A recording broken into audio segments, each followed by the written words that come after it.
Naktį normaliai, ne? Nu, Tautušių rajonas, žinai.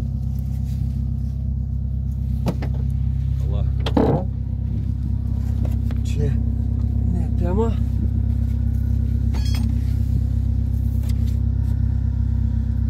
Tokie va karviukai, nedideli. BT. Tu žinai, be tokių šarvų tu tanką nesurinksi. Nu ir po to, čia prie varomojo tilto visi reikalai. Va, BT irgi. Arvidai, ačiū. Pavalė va žmogus.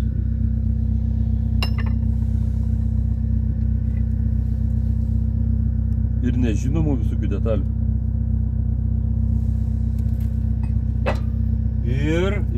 Ir dabar nelabai matos. Čia ne tas. KV balkis.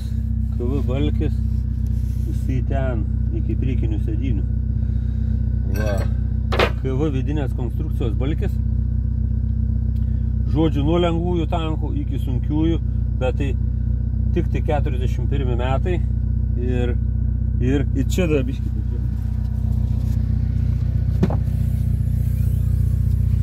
O čia ne aštugo greičių dėžės. Kaip atrodo pagal dydį? Na ne, kitaip kažkaip atrodo. Nu, sakykim, kaip šarvelį. Gerumą. Šitas bus įdomus. Galėjo, žinai, dar nenukirsti valstiečiai.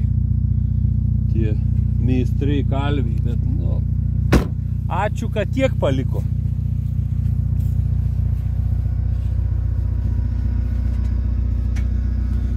Taip ir pavadinsiu. Vasario 1 nakties laimikiai.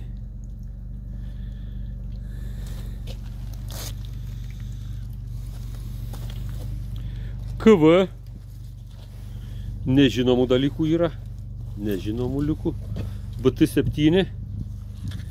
T26 šarvas. Priekinis. Po priekinę lempą. Smulkmenas, tai čia jau viskas aišku. Šarvelis kažkoks galba šarvuočio. BT7. Tokio gėrio yra BT7, kur nelabai reikšmingas. Nelabai didelis, bet reikšmingas. Kas įdomu?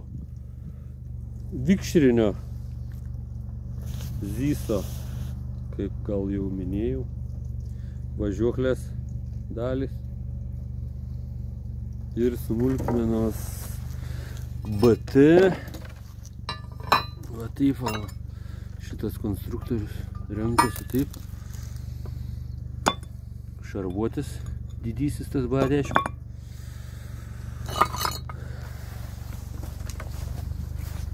Tai ką čia? Gal tona beveik. Gerai.